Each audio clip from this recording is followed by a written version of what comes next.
ont signé leur deuxième victoire dans cette Coupe du Monde 2023 face à l'Uruguay.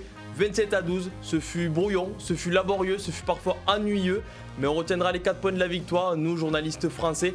Avec moi sur le plateau, comme l'avant-match, Maxime Gutiérrez. Salut Max. Salut Vincent, salut tout le monde. Et nous avons un invité exceptionnel quand même, on peut le dire Max, puisque lui a disputé la Coupe du Monde 2019 avec les Pumas argentins. Il est avec nous en visio bien sûr, c'est Benjamin Urdapieta. Salut Benjamin. Salut, ça va? Ça va très bien, ça va très bien.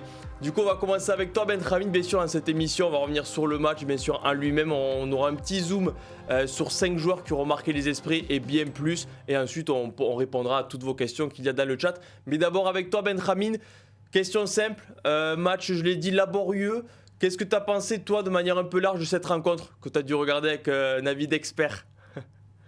Moi, c'était un match très courageux, très bon match de l'équipe de Uruguay. Après, ouais, la France, ils ont fait beaucoup de changements dans l'équipe, mais ça restait quand même une très bonne équipe. Mais en face, ils ont trouvé une équipe d'Uruguay qui défensivement, ils étaient très agressifs.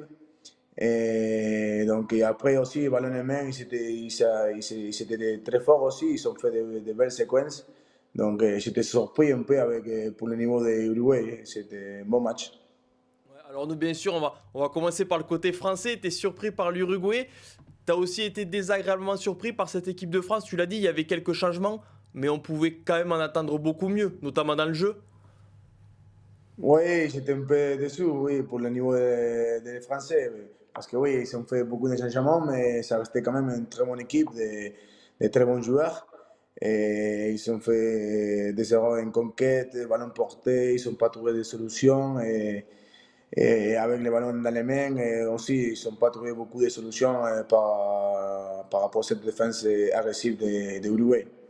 Ouais, bien sûr, dans ce match, il y avait aussi le retour d'Anthony Gelange, que tu as côtoyé, toi, sous le maillot du Castres Olympique, qui est revenu en 200 jours d'une rupture des ligaments croisés. Est-ce que toi, tu peux nous raconter ce que tu retiens de ta collaboration, si je peux le dire ainsi, avec Anthony, et un peu son côté dur au mal, et cette façon de revenir aussi vite? Est-ce que ça t'a surpris, ou quand on le côtoie dans une équipe pendant plusieurs saisons, on connaît sa force de caractère et on n'est finalement pas tant surpris que ça? Oui, je ne suis pas surpris qu'il est revenu aussi tôt pour pouvoir jouer la Coupe du Monde. Je sais son mental, qu'il est très fort mentalement et très dur. Et donc, je suis très content qu'il a pu arriver et faire cette Coupe du Monde, surtout ici en France, avec tous les chemins qu'il venait de faire. Franchement, je suis très heureux pour lui, très content parce qu'en plus d'un bon joueur, lui, c'est surtout une très bonne personne. Donc, je suis content pour lui. Ouais, il y a une phrase que j'ai vue sur les réseaux sociaux pour parler des Uruguayens. C'est les Uruguayens sont des Argentins qui n'ont pas encore appris à gagner à la fin. Est-ce que tu es d'accord avec ça? Parce qu'elle a beaucoup de sens, cette phrase. On sent que dans l'envie de défendre, voilà, c'est pareil un peu que les Pumas, mais à la fin, il leur manque cette petite chose que souvent arrivent à avoir les Argentins. Bon, pas contre l'Angleterre de la première journée. Est-ce que tu es assez d'accord? Est-ce que quand tu es Argentin, tu te ressembles un peu dans ce côté sud-américain des Uruguayens à ne rien lâcher? Après, dans ce côté-là, oui, de rien lâcher, oui, on est un peu pareil, on a le même, je sais pas, caractère et personnalité d'être comme ça, de rien lâcher, toujours de se donner à fond sur un second terrain de rugby. Après, la différence entre les Uruguayens et les Argentins, que les Argentins ont plus de joueurs qui jouent au niveau du top 14, que les Uruguayens, ils ne sont pas beaucoup. Je pense qu'il n'y a que deux joueurs qui jouent en top 14, Arata et le deuxième ligne. Oui, c'est compliqué à dire le nom. Mais après, les autres sont quasiment tous, ils jouent dans les tournois en Peñarol, là-bas, en la Ligue sud-américaine. Que le niveau c'est beaucoup moins exigeant qu'en top 14. Donc c'est ça la grosse différence entre les Uruguayens et nous, les Argentins. Ouais. Benjamin, quand tu vois un match comme ça de l'équipe de France après avoir vu la prestation contre les Blacks la semaine dernière, est-ce que les supporters français doivent s'inquiéter un petit peu de voir que les remplaçants ne font pas un match extraordinaire contre l'Uruguay, ou est-ce que ça te paraît pas si inquiétant que ça? Non, non, je ne pense pas qu'il faut s'inquiéter par rapport aux matchs de ce soir. La France, il y a eu beaucoup de changements. peut-être un relâchement inconscientement parce qu'ils jouaient contre, on va dire, sur le papier, une équipe plus faible qu'eux. Et donc, je pense que non, il ne faut pas s'inquiéter. Il faut juste que, attendre le prochain match, que je pense qu'ils vont être plus énervés et ils vont montrer peut-être son vrai visage et pas le visage qu'ils ont montré ce soir. Ouais, de ce que tu as vu depuis le début de la compétition, alors c'est vrai, il y a beaucoup de sélections qui n'ont joué qu'un match. L'Argentine a loupé, je suppose que tu as dû le voir, ce match contre l'Angleterre, a loupé son entrée, on peut le dire. Il y a une équipe qui t'a un peu plus impressionné lors de la première journée, même si c'est difficile à analyser peut-être. Et impressionné, peut-être, je ne sais pas si impressionné parce que je l'attendais un peu comme ça, c'est Fidji. Je pense que Fidji ont fait un très bon match contre le Pays de Galles et pour moi, ils méritaient de gagner. Et ça n'a pas passé loin et ils étaient pas loin de gagner ce match. Ce n'est pas une surprise parce que si tu regardes sur les papiers les joueurs qui sont, ils sont effectifs de très très grands joueurs, surtout les trois quarts.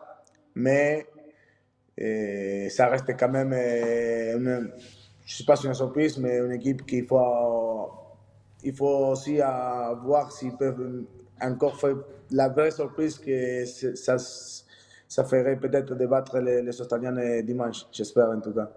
Ouais, on leur souhaite encore parce que c'est vrai que c'est un peu les chouchous de tout le monde cette année, Carrément. les Fidjiens. Écoute, Ouais. Benjamin, on te remercie d'avoir été avec nous dans l'émission. On va rapidement te libérer. On sait que tu as fait l'effort d'être avec nous, donc on te remercie chaleureusement. Et on espère pour toi et pour les supporters argentins que ça va aller un peu mieux dans les prochaines semaines. Parce que c'est vrai que le premier match a été un peu Ouais. compliqué pour les Pumas. Et surtout une bonne continuation parce que voilà, tu as repris l'entraînement avec Clermont. Bien évidemment, parce qu'avec la coupure Coupe du Monde, voilà, ça continue à bosser avec le top 14. Merci à toi d'être passé avec nous. Et bonne continuation à cette Coupe du Monde. À la prochaine. Allez, Merci. merci beaucoup. Avec Ciao, bonne plaisir. soirée. Ciao. Ciao. Ciao. Bonne soirée. Voilà, Benjamin Meta avec un beau bouclier de Brennus quand même Ah, la classe. dans son salon. Pas tous On le peut même pas fond en tous se visio, le ouais. permettre, Non. voilà, le bouclier de Brennus remporté en 2018 avec le Castro Olympique. Et on va accueillir notre remplaçant à nous, notre renfort à nous, parce qu'ils ont fait deuxième du bien ce soir quand même les finisseurs. On en parlera, mais ils ont fait du bien les finisseurs. Il peut s'installer, c'est Léo Faure, notre collègue du Midi Olympique qui va passer voilà, devant la caméra. Et voilà, il s'installe. On va le laisser s'installer, il n'y a pas de problème. Parce que pour ceux qui ne savent pas, et c'est normal parce que vous n'avez pas toutes les coulisses du monde journalistique, mais il y avait un journal à boucler quand même ce soir pour le Midi Olympique que vous pouvez bien sûr en numérique dès ce jeudi soir et dès demain chez votre marchand de journaux. Salut Léo, t'es bien installé. Voilà. Ouais, bien installé. Ouais, T'es ça avec y est. nous. Ça a été un peu On le redescend rush, un peu mais l'adrénaline, ouais. voilà, on redescend un peu, mais le journal sortira, on vous rassure. Et bien sûr, vous avez déjà toutes les infos sur Rugby-Rama. Léo, directement, Benjamin Rodapeta était un peu d'accord avec nous sur le match en lui-même des Français. On pouvait entendre énormément quand même de ces remplaçants, avaient beaucoup à gagner. Ouais. Il y en a qui ont énormément perdu quand même après 80 minutes sur le stade à Lille. Ouais, mais ils se sont perdus collectivement, je trouve, parce qu'en fait, ils ont commencé par. C'est toujours la même histoire en musique, on peut le répéter 1000 fois sur tous les matchs. S'ils avaient pris le match dans le bon sens et dans le bon ordre, qu'ils avaient commencé à taper fort devant et à leur faire mal devant, ça serait ouvert derrière, ils auraient joué dans des espaces, tout aurait paru plus facile, et effectivement, toutes ces fautes de main, toutes ces erreurs de timing de lancement, bah, elles se seraient réglées presque toutes seules parce que ça serait ouvert en défense. Le problème, c'est qu'on n'a pas pris ce match clairement. Alors, j'irai pas jusqu'à dire qu'on les a pris de haut parce que déjà, je suis pas dans leur tête, je suis pas dans leur préparation. Mais ce qui est sûr, c'est qu'on a voulu trop vite, trop jouer. Oui. Il faut prendre les choses dans le bon ordre. Ouais. Et il fallait commencer, excusez-moi du mot, par tabasser. C'est aussi bête que ça. C'est un peu vulgaire dit comme ça, mais, Non, mais c'est mais vrai il fallait qu'on comprend, les ouais. respecter collectivement avant, après de lâcher les chevaux individuellement, quoi. Et- Et on l'a pas fait. Et tu trouves que du coup, cette équipe qui était forcément remaniée, elle manquait de leader de jeu, peut-être des joueurs qui auraient décidé de faire ça. On y reviendra ensuite, mais le match d'Antoine Astoy est insuffisant. Ouais, Celui même de sur Maxime Maxime Lucu est mitigé. Il y a des choses manquait qui des m'étonnent leaders. sur les choix, ouais, parce que au-delà du fait de leur performance purement individuelle, c'est les joueurs qui sont là sur des postes et qui en plus, notamment quelqu'un comme Luku qui est quand même un joueur expérimenté, il doit être capable d'un moment de lire ce scénario-là, de Oui. dire ça s'enclenche pas bien, on n'est pas en train de les prendre dans le bon sens, on va resserrer, on va taper devant, on va taper s'il faut se faire 15, 20 ans de jeu autour, ça va pas être super extase, ça va pas être l'extase pour le public de Lille, Ouais. mais n'empêche qu'on va faire ce travail-là de sap pour les user, pour les mâcher, et après ça va s'ouvrir. Et lui qui est un joueur quand même d'expérience, et en plus un joueur qui a ce profil-là, Carlement, Oui, qui est un capable bon de lire un gestionnaire. scénario du match, qui est capable de comprendre ce qui est en train de se passer et vers où il faut amener son équipe. Là, je trouve qu'il l'a pas très bien fait, effectivement. Ouais, t'es un peu d'accord, toi, Bax, je suppose, sur le côté où parfois les actions de l'équipe de France sont parties dans tous les sens. On savait pas vraiment, il y a eu des coups de pied rasants, loupés, il y a eu notamment, j'ai souvenir en première mi-temps sur un avantage où Antonin Stoy il fait une passe au pied en ballon mort, on se demande ce qu'il fait. C'est vrai qu'il y a eu des actions quand même qui, nous, derrière notre écran, on était un peu surpris, mais désagréablement surpris. Tu vois, j'ai le souvenir de la conférence de presse d'après-match à France-Nouvelle-Zélande, où avec Léo, on avait la chance d'être. Fabien Galtier avait dit en première mi-temps, on n'avait pas été assez collectif en phase offensive et en phase défensive. Là, j'ai trouvé qu'en phase offensive, c'était pareil. Alors peut-être qu'on s'est dit, c'est l'équipe du Uruguay, je vais pouvoir marquer mon essai, je vais pouvoir briller à un moment donné, mais ça n'a pas du tout marché. Et c'est vrai que tu cites Antonin Stoy. Le premier essai, il le marque, il croque peut-être, mais il marque, il va au bout, tant mieux. Ensuite, premier avantage, passe au pied. Deuxième action dans la foulée, passe au pied. Il a voulu peut-être un peu régaler, peut-être faire le spectacle, et au final, pas du tout efficace. C'est le risque aussi dans ces matchs, Léo, toi qui as connu d'autres Coupes du Monde, dans ces matchs où, c'est pas péjoratif, mais les coiffeurs un peu jouent, c'est de trop vouloir briller. Et du coup, à la fin, de gâcher sa prestation. Et au final, on a vient à dire ce qu'on en dit, c'est que le match est raté, par exemple, pour Antonin Stoy. C'est le double péril, parce que c'est le péril de ces matchs où vous faites jouer des joueurs qui savent qu'ils ne sont pas numéro 1 dans la hiérarchie. Ils sont pas plus, on a beau raconter ce qu'on veut, ils le savent qu'ils partent numéro 2 dans la hiérarchie et que, sauf bouleversement, le quart de finale, ils ne débuteront pas. Donc il y a toujours quand même ce risque, même inconscient, parce que je n'arrive pas à imaginer un joueur qui se dit, en entrant sur le terrain, je vais me régaler et je vais régaler le public et je vais me la payer tout seul, je vais me le faire tout seul, quoi. Mais il y a quand même ce truc toujours inconscient de dire d'en faire un peu plus et donc un peu trop. Et c'est aussi le péril de ces matchs où sur le papier il y a un gros écart entre les deux équipes. Et là aussi c'est assez inconscient, mais il y a un moment où la tête elle travaille comme ça et en se disant ce temps de jeu supplémentaire de travail un peu ingrat sur lequel on serait astreint si ça avait été les Irlandais, les Boks ou les Néo-Zélandais, et là on le fait pas, quoi. On va un peu vite toucher, on va un peu vite toucher ce qui brille. Et ça c'est l'erreur, c'est le péril de ces matchs, oui, effectivement. Ouais. Et ça explique aussi peut-être l'indiscipline. 15 pénalités contre les Français, il n'y avait eu que 4, c'est quand même exceptionnel, 4 pénalités dans un seul match lors du match d'ouverture face à la Nouvelle-Zélande, 15 ce jeudi soir. C'est aussi ça peut-être, le manque d'effort. On a vu des pénalités un peu bêtes, on ne se sort pas des rucks, on met les mains quand il faut, parce qu'on se dit peut-être face à l'Uruguay on a plus de possibilités de gratter que d'autres. C'est le risque d'aller trop loin et au final d'être arbitré comme un match normal, entre guillemets. Je pense que c'est la frustration, moi, plutôt. C'est qu'ils sentent assez vite que ce match, ils le prennent pas bien et qu'ils s'agacent. Enfin, je sais pas ce qu'en pense Max. Ouais, non, moi, après, j'ai trouvé que on avait des moments d'égarement dans toutes les zones de ruck. Il y a eu des moments où les Uruguayens attendaient, paraissaient être l'équipe favorite de ce match, en fait. J'ai eu l'impression qu'ils nous ont contrôlés à des moments. Ils attendaient vraiment la petite erreur française, ils se jetaient et on faisait la faute nous. Donc je ne sais pas vraiment ce qui s'est passé. J'aimerais bien être... je sais pas que je suis pas content d'être ici avec vous, messieurs, mais j'aimerais bien être en train d'écouter Fabien Galtier pour qu'il nous explique vraiment, parce que j'ai du mal à expliquer comment on peut passer d'un match à 4 pénalités concédées contre les Blacks à 15 contre l'équipe du Uruguay. Ouais. Ce qui est vrai, c'est que tu le dis, je rejoins les plus bons mouvements et les meilleurs mouvements, c'est les Uruguayens qui les ont fait. En tout cas, plus de continuité. Très bons mouvements. Plus de continuité dans le jeu. Ouais. Où ils nous ont mis en difficulté. Le premier essai, c'est la plus belle action du match, quasiment. Faut le dire, l'essai de Movaka. Du autre côté gauche. En début de deuxième mi-temps, tout à fait. Parce que l'essai de Movaka, c'est le 10 uruguayen qui tape dans le dos de son partenaire. C'est un essai à 0 passe. Non, mais c'est vrai que le jeu, quasiment, alors bien sûr, l'occupation a été largement en faveur des Français. Il y a eu un manque d'efficacité, une volonté d'aller tout le temps en touche aussi, de ne pas prendre les points. Il y avait le débat dans la rédaction aussi. Est-ce qu'il faut prendre les points? On était à 14, le carton jaune de Tao Fenois. On y reviendra aussi. Très chanceux. Je te coupe parce que l'occupation, tu vois, je voulais vérifier au cas où. Et parce qu'en première mi-temps, 53-47 pour l'Uruguay. Ah oui. Ah oui, il y a des stats, il y a des stats qui parce sont que j'ai incroyables. regardé, quand j'ai regardé sur les stats en fait première mi-temps, en début de seconde, il y avait largement l'avantage pour les Français. Mais c'est vrai qu'en fin de deuxième mi-temps, ça a tourné, quoi. Il y a des stats, tu vois, si je me la joue un peu Optamax, il y a 117 passes à 96 pour les Uruguayens, il y a 18 défenseurs battus à 13 pour les Uruguayens, 64 gagnés. Il y a beaucoup de stats. Si on veut juste regarder les stats, évidemment, le rugby est un sport de stats, mais vraiment pas que. Que tu leur fais dire ce que tu veux aux stats, évidemment. Mais il y a quelques stats, si tu ne prends que ça, tu peux te dire ah ouais, quand même. Ouais. Et de ce match, du coup, qu'est-ce qu'on en retient, Léo? Est-ce que, forcément, il y a la question simple, peut-être bête, est-ce qu'on peut être inquiet après ce match? Même si on les a vus, ils étaient tous en costard, les joueurs premium. Oui. Alors je sais que le staff n'aime pas ce mot, mais il faut le dire, Antoine Dupont, Grégoire Aldrit sont des joueurs premium, sont des joueurs qui sont assurés de leur place dans le 15 de départ. Ils ont vu le spectacle, qui n'était pas forcément folichon. Mais est-ce qu'on doit être inquiet ou est-ce que forcément ce sont des matchs comme ça? Parce que déjà, effectivement, il y a un phénomène de rotation. Et puis, on a parlé, ces matchs, ils ont deux périls. Alors certes, cette équipe, elle est tombée dedans. De là à dire que ça a déréglé un collectif, Ça me paraît un peu gros quand même.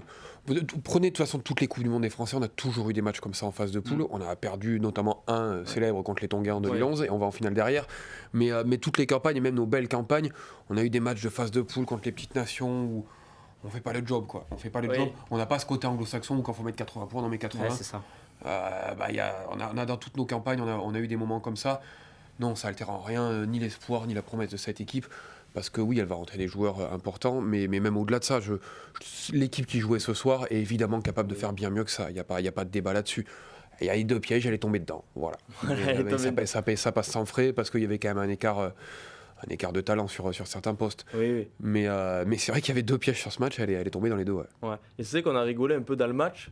Alors, il faut remettre dans le contexte, Max, mais il y a un peu ce côté équipe de France 2018 de foot. Ouais, c'est pas toujours beau niveau spectacle. On se met souvent au niveau de l'adversaire. Alors, je sais pas comment expliquer, mais il y aura pas 80-3, quoi. Enfin, il y a France-Namibie dans une semaine, mais ce match encore, il n'y a pas eu beaucoup d'écart. J'aime bien faire ce parallèle, c'est vrai, un peu taquin, mais à la fin, l'équipe de France 2018 elle va au bout de sa Coupe du Monde et on souhaite que ça. Au final. Voilà. Mais c'est vrai que je trouve que cette équipe de France-là, que ce soit contre les petits adversaires, on va dire, on va considérer l'Uruguay comme un petit adversaire, c'est une nation d'un tiers inférieur au nôtre, elle se met souvent au niveau de son adversaire. J'ai pas souvenir d'une équipe de France qui contre le Japon met 55 points, en met 60, et par contre derrière on est capable d'en mettre 53 chez les Anglais.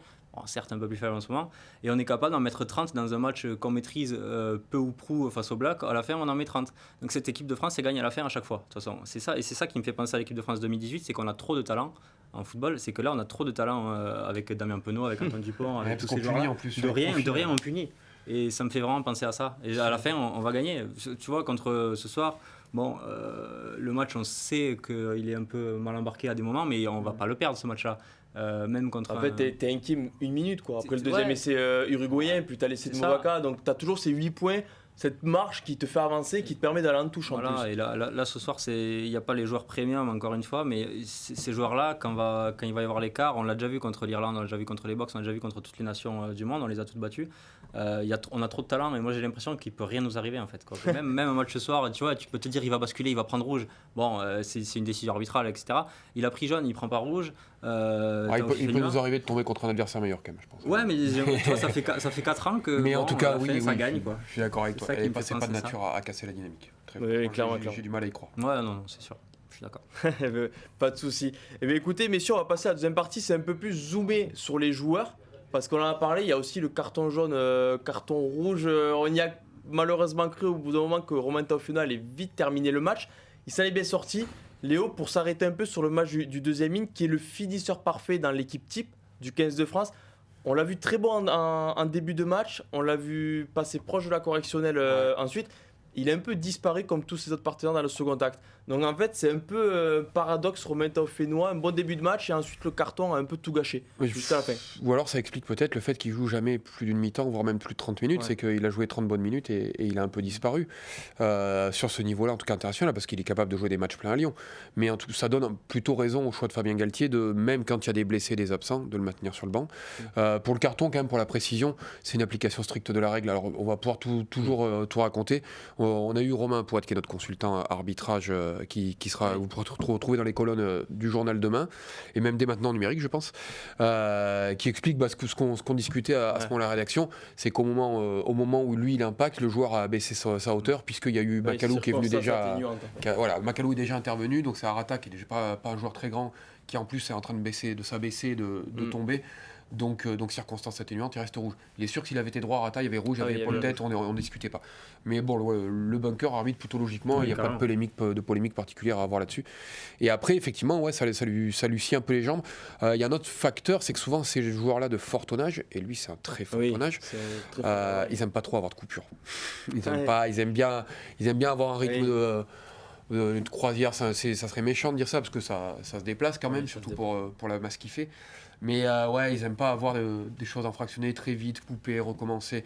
Ils aiment bien quand même quand il y a un suivi. Et ça peut jouer contre lui. Il a été coupé dans son élan. Je pense que lui aussi a eu peur sur le banc quand même, parce que quand tu vois les images, on peut se poser la question forcément. Il a dû se dire j'ai peut-être fait de la bourde. Et c'est vrai que nous, quand tu sais que tu as l'absence de Willem C, si tu viens à perdre Romain Taufeneau, ça aurait vraiment posé problème. C'est Paul Boudin qui a dépanné en deuxième ligne, où l'équipe de France a été pénalisée à mêlée. Donc On peut se À un dire moment, il va falloir heureusement. des deuxièmes lignes pour jouer en deuxième ligne. C'est-à-dire qu'on fait jouer Woki, on peut faire jouer Jelonche, on peut faire jouer Olivon, on fait jouer Paul Boudéan, mais il va falloir des deuxièmes lignes de métier à un moment quand même. Tu penses à Emmanuel Meafou, c'est ce que tu es en train de me dire.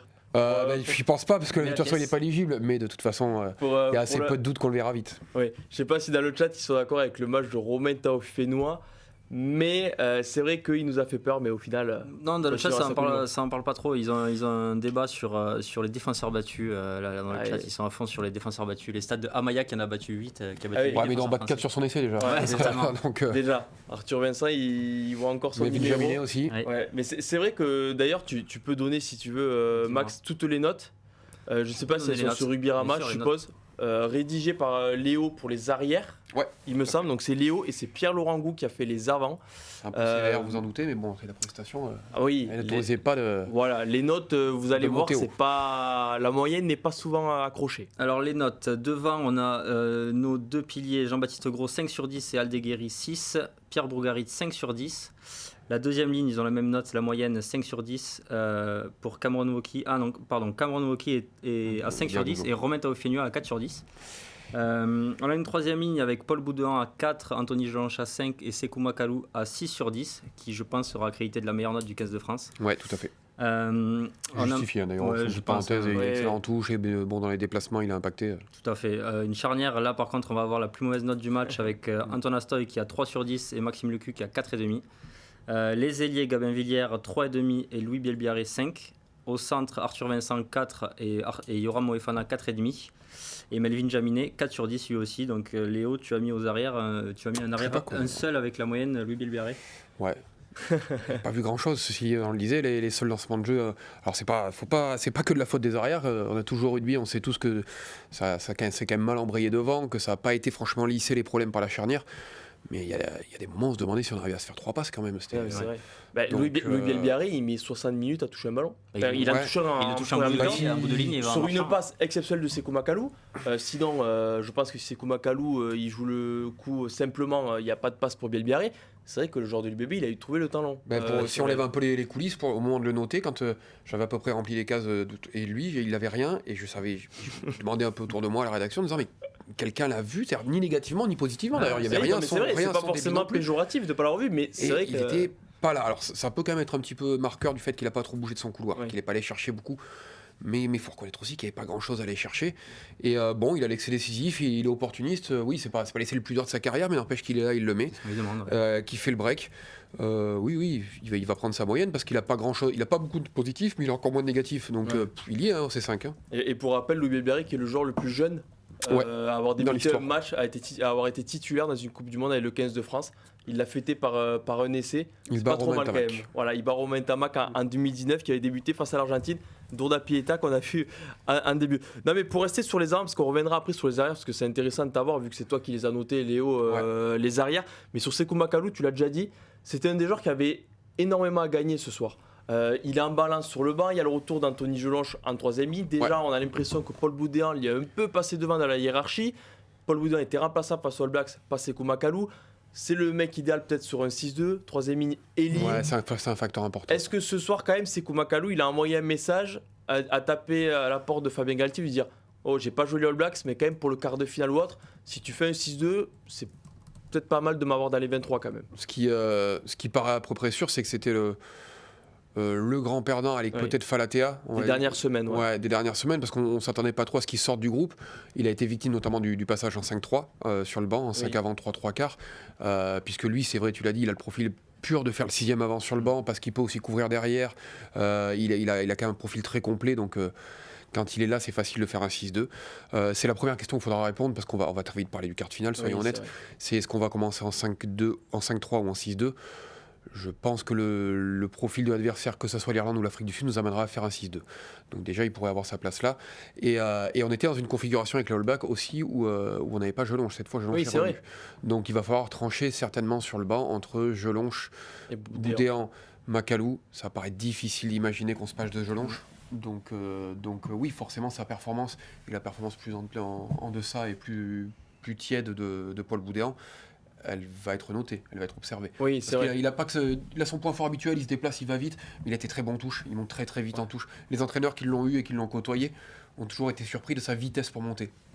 En fin de match, il contre 2 ballons. Oui, contre 2 ballons, mais à la sortie de Cameron avant, Wauquiez, je pense. Ouais, peut-être deux. et ça qui est rassurant aussi pour Sékou Makalou, c'est qu'on a l'impression qu'à la sortie de Cameron Wauquiez, c'est lui qui a un peu pris les rênes de la touche capitaine de française. touche, ouais. Il y avait François Cross qui est un très bon sauteur, toujours il y avait Thibaut Flamand aussi, mais c'est lui qui a été utilisé et c'est lui qui a gagné 2 ballons. Donc c'est vrai que ça amène un peu. Mais ouais, non, c'est sur de la défensive notamment. Je crois que c'était Yannick Bru qui en parlait au début, le sélectionné en équipe de France. Et il dit ce qui est étonnant, c'est il a la capacité du point bas, Ah, le il a sol, du punch. jusqu'au point haut, le sommet de son saut. Il va très très vite. Ouais. Et donc pour contrer, c'est super utile parce que ça permet d'avoir un déplacement pour ajuster son positionnement et de monter très vite contre. Ouais. Et ouais, de mémoire, c'était Yannick Bru qui racontait Donc, ça. Il y a pas mal de gens dans le chat là, qui aimeraient qu'on revienne sur l'essai qui lui a été refusé. Justement, messieurs, si vous pouvez nous expliquer pourquoi l'essai de Sékou Makalou a été refusé. Alors, Parce qu'il tape un ballon sur Voilà, sur en le pied fait, du recul. une fois que le ruck est constitué, c'est interdit de taper le ballon avec les pieds. Ça existe depuis 2 saisons, la règle. Avant, c'était possible. On voyait des avants qui arrivaient à un peu foutre le bordel, si vous me permettez l'expression, à taper le ballon et à mettre en difficulté l'offensive adverse. Désormais, on a le droit de pousser, d'effectuer le contre-ruck, mais ensuite, il faut qu'un coéquipier de Sékou Makalou ramasse le ballon et joue. Sékou Makalou n'a pas le droit de taper tant que c'est un ruck. Il l'a fait, c'est grâce à ça qu'il a récupéré le ballon, il faut le dire, et du coup la faute était... c'est logique que l'essai ait été, ait été refusé. J'espère que j'ai été clair. Voilà, peut-être que vous... Parce que ce sont des actions qu'on voit souvent quand même, hein, donc vous le verrez sûrement ensuite durant cette Coupe du Monde, mais voilà, faites-y attention la prochaine fois et vous verrez que c'est interdit de taper au pied. Sékou Makalou, même s'il était déçu, c'est normal, le Parisien, je pense, qu'il savait aussi la petite filouterie et que s'il n'avait pas mis un petit coup de pied, il n'aurait pas eu le ballon. En plus, on le voyait tous marqué dans ce match. On le disait que c'était un match pour Makalou avec peut-être des espaces. Oui, tout c'est ça. vrai.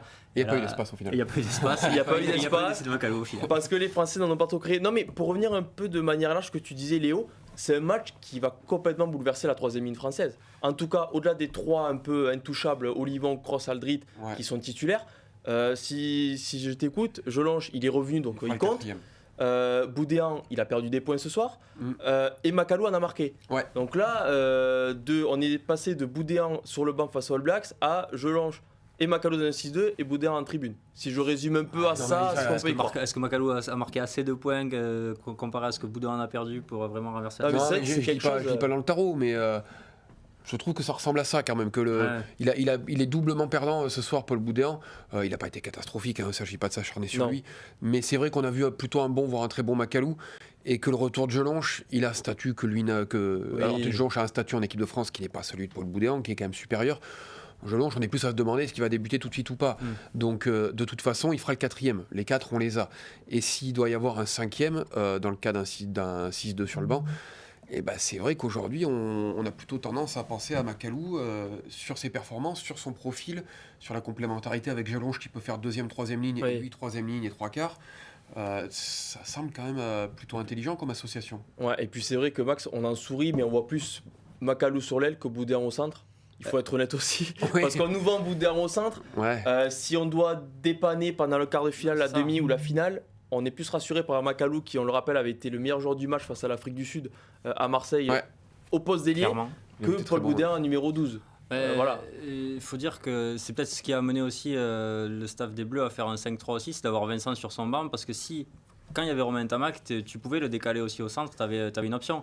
Si tu restes avec ton banc en 6-2 avec Lucu et Jaminet, t'as plus d'options au centre quand t'as plus Romain Tamac sur le terrain, donc t'es obligé de rajouter Arthur Vincent. Et là, moi, je pense que la blessure d'Ntamac est aussi embêtante pour Paul Boudéan dans le futur, parce que on va avoir plus besoin peut-être de Sékou Makalou que de Paul Boudéan. Est-ce que si à la 10e minute de jeu, Danti se blesse contre les Box en quart de finale éventuelle ou en finale, est-ce qu'on est capable de mettre Paul Boudéan au centre pendant 70 minutes? Je sais pas, alors que Sékou Makalou a déjà montré que lui pouvait peut-être tenir un rôle à l'aile. Alors après, je suis d'accord avec toi, je vais pas te contredire, mais avant le France-Afrique du Sud de novembre, je pensais qu'on ferait jamais Makalou 70 minutes à l'aile, et il l'a fait. Et Fabien Galtier l'a fait, et en plus il a eu raison. Et en plus il a été très bon. Mais moi, vous m'auriez demandé avant le match si on pète un nier, comment on fait, j'aurais cherché toutes les solutions. Makalou, c'était un joke de fin de match sur 5 minutes, un petit truc qui peut bouleverser si t'es un peu serré. Mais c'est vrai que quand, je sais plus, c'est Villiers, je crois, qui se blesse, non? Non, Villiers ne se blesse Non, il va pas. pas y être, je sais Non, plus. mais c'est Danti Normalement, qui... c'est toi qui te rappelles de tout ça. Ouais. Oui, c'est moi, mais là, Ça il y serait a bien, Danti qui sort, forcément. Donc, faut être moins, je sais plus. Et en fait, il y a un problème sur le banc. Je crois que c'est. Bon, ce qui est sûr, Danti c'est qui se que je décale. pensais qu'il aurait cherché à peu près toutes les solutions, sauf celle-là, sur un temps aussi long, 70 minutes. De mémoire, il est face à Colby, en plus, qui, Oui. pour lui, qui est très grand, doit être un enfer à défendre. Lui, Colby, qui est très bas, court sur les appuis. Et ça a été plus que bien sorti. Donc, oui, j'aurais tendance à penser comme toi qu'on ne se voit pas faire 70 minutes avec Boudin en centre en quart de Ouais. finale. Mais C'est vrai aussi qu'il y a quelques mois. 6 mois, on dirait le contraire. C'est vrai qu'il y a quelques mois, on a l'impression que ça tourne un peu. On nous avait parlé de François Cross aussi qui s'entraînait au centre. Oui, Donc, est-ce que Paul Boudin a pris la cape de faux numéro 12 pour bluffer de Fabien Galtier? On le verra à l'avenir, hein, possiblement que Paul Boudin. Et puis le match des ailiers de ce soir n'est pas Non, mais forcément oui. rassurant. Non, mais on va y revenir. Mais un mot rapide sur Anthony Jonge parce que. On est plus satisfait de l'avoir vu jouer 54 minutes et être sorti sans grimacer, sans boiter ou autre, que son match en lui-même. Je sais pas si tu es d'accord, Max, mais Son match on en lui-même, attend il pas était là grand-chose. pour prouver qu'il pouvait quand même tenir 200 jours, quasiment quand même. une heure de jeu. c'est quelque chose qu'il faut dire. Voilà. 200 jours après, voilà. Après, il est La vraie revenu. frayeur qu'on avait, c'était que son genou craque pendant ce match-là. Et je crois que c'est Cédric Catala qui le dit pendant le match, pour le nommer au début, il dit j'arrive pas, je peux pas m'empêcher de regarder les jambes de Jonge. Ouais. Dans les 10 premières minutes, on regarde, il avait un énorme strap, du coup Ah, logique sur ouais, le genou on en a gauche. assez parlé, 200 Je jours. pense que c'était bétonné, pas grand chose ne bougeait dans le genou, c'est normal. Il faut aussi rassurer le joueur, je pense. Mais au final, 50 minutes, c'est déjà pas mal. On l'a pas vu boiter, on l'a vu plaquer quelques fois de manière tranchante, ce qui nous rassure un peu pour l'avenir. Bon, on jugeait plus son retour que le fond vraiment de son match, Léo. Ouais, Anthony. un match gagné ce soir pour Jelonge, c'était un match c'est de revenir. fini sur ses deux jambes et en bonne santé. Oui, c'est ça. On n'attendait pas forcément qu'il traverse le terrain, qu'il sorte la plus belle prestation de sa Non, carrière. c'est clair. On voulait qu'il termine en bonne santé, bien dans ses genoux, j'ai envie de dire. Et il semblerait que ça soit le cas. Alors après, il va falloir regarder un peu Oui. parce que on est sur des délais courts et sur une blessure qui est quand même embêtante.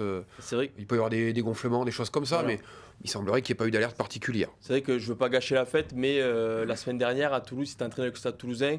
Une grosse journée le mardi d'entraînement. Le mercredi, il n'avait pas pu s'entraîner parce que le genou avait trop gonflé. Je pense que demain matin, on va vite aller voir le genou gauche d'Anthony Jonge pour pouvoir voir à l'avenir. Et est-ce qu'on peut lui donner du rythme encore un peu plus la semaine prochaine face à Je la pense que le staff avait espéré ça, ce scénario. Il tient 50 minutes, il fait ce qu'il peut, il fait son match et il sort à la 50e pour le mettre dans le frais. Quoi. Le scénario Ouais. très positif, je pense, pour le staff. Ouais. Bon, tu voulais, on va y passer à la ligne arrière. La fameuse ligne arrière notée par Léo quand même. Et on va commencer par la charnière. Antoine Astoy, on en a parlé un peu, mais quand même, si on s'arrête sur son match, un essai, forcément, ceux qui n'ont pas vu le match diront, mais il a marqué, oui. Ouais, il me chagrine quand même, moi, son essai. Donc. Voilà, il a marqué. Vous verrez qu'il y a quand même deux mecs en bleu qui l'attendaient sur le côté. Ouais. Bon, après, on ne dit jamais rien, joueur qui marque, mais quand même, il aurait pu faire la passe, c'est vrai. Bon, il a marqué, donc on va pas lui en tenir rigueur. Mais le Rochelet a surpris de mauvaise manière par ses choix dans le jeu face à une équipe quand même qui pouvait rapidement être débordée. On avait l'impression quand même, les quelques fois où les avants avaient fait le boulot, ça n'a pas suivi derrière et il est quand même le principal fautif quand t'as le numéro 10 dans le dos. Ouais, on parlait tout à l'heure des périls et des pièges de ce genre de match. Lui, il était en plein dedans, et à la fois sur son statut à lui, et sur le niveau du match, et sur le prototype de match, et il tombe en plein dedans, et il surjoue, je trouve, un peu. Ouais. On a parlé de sa passe au pied, elle a aucun sens, cette passe au pied. Elle n'est pas réussie Il a surtout. du temps, on est un surnombre, voilà, au-delà du fait que la réalisation, en plus, n'est pas Elle n'est bonne. pas réussie, elle va elle est direct pas en ballon bonne, mort. Mais quoi. même le choix à la base, effectivement, s'il l'a juste, il y a essayé, mais il y a tellement plus simple à faire et plus évident. Voilà, je trouve qu'il y a un petit peu de ça, d'avoir surjoué, d'avoir complètement surjoué. Ouais. Est-ce que quand J'ai le souvenir en première mi-temps d'un coup de pied par-dessus Oui, qui est où. Qui finit il y en a un ballon coup de pied mort, où il y a, un coup de pied 5 rasant, encore coéquipiers Ouais, à voilà. droite où on se demande mais qu'est-ce qu'il fait quoi. J'ai l'impression qu'il n'a jamais trouvé son Non. rythme dans son match, qu'il n'est jamais rentré, il s'est jamais senti à l'aise dans ce match-là. Alors c'est vrai que c'est pas facile parce que ce qui se passait Oui. avant lui était un peu bordélique, était un peu chaotique. Mais il faut que lui, il arrive à aller. Je parlais un petit peu sur Maxime Lucu tout à l'heure, mais il faut qu'il arrive à lisser un peu tout ça pour que ce qui se passe après lui soit un peu plus propre que ce qui se passait avant lui. Et là, il a presque empiré les choses, quoi. Donc, ouais, c'est un match dans lequel on l'a jamais senti à l'aise. Est-ce que tu peux, alors c'est pas pour lui trouver des excuses, mais est-ce que Dis-moi. Antoine Astoy est un des joueurs, Max, qui est rentré sur le terrain en se disant que le mec qui était devant lui Oui, clairement. était moins indiscutable que les autres? Parce que tu vois, quand t'es en troisième ligne, t'es Paul Boudéan, tu sais qu'il y a François Cross, Grégoire Aldrit, Charles Olivon, c'est réglé. Tu vois, mais quand t'es Antoine Astoy, tu te dis, ok, Jalibert, il a fait le boulot face à la Nouvelle-Zélande, mais le numéro 10, il n'est pas encore collé dans son dos, quoi. Je peux peut-être encore semer le doute dans la tête de Fabien Galtier. Et forcément, tu tombes dans le piège, comme le dit Léo, de trop jouer. Et au final, de réaliser un match, faut le dire, raté. Je pense que tu as quasiment répondu à la question en la posant. En effet, Antoine Astoy était dans le débat il y a quelque temps, au moment de la blessure de Romain Tamac. On pouvait penser qu'il aurait sa chance pour porter ce numéro 10 des Bleus dans les matchs importants. Là, j'ai bien peur qu'il ait laissé passer pour le coup sa chance.